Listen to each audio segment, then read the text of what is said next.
Executioners were never just killers. They were priests, warriors, instruments of divine will, from the sacred rituals of the Aztecs to the swift justice of the samurai. Across time and continents, one truth remains: every culture chose its own way to end a life. In Aztec society, execution wasn't punishment, it was sacred.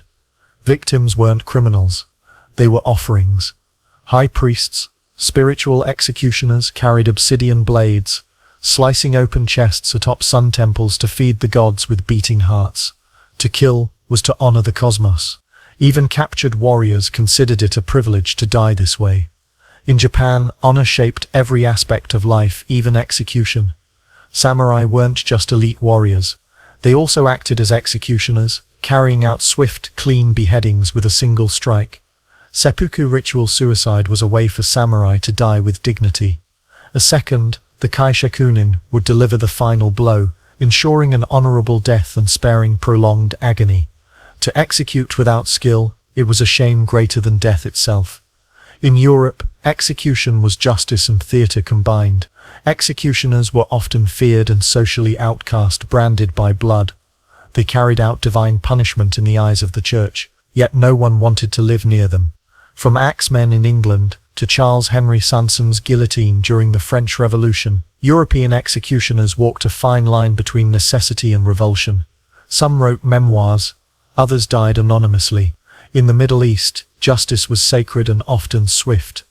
In ancient Persia and later Islamic empires, executioners enforced Sharia law or royal decrees.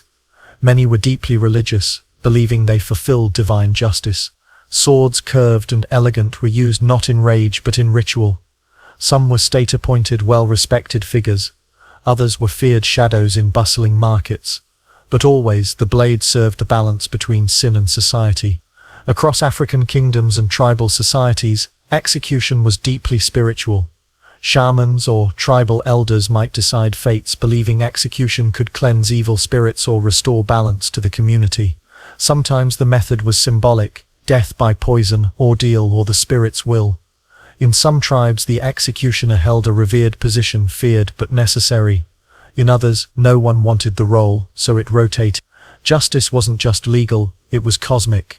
Different cultures, different tools, but behind each execution a ritual, meaning, and a heavy burden.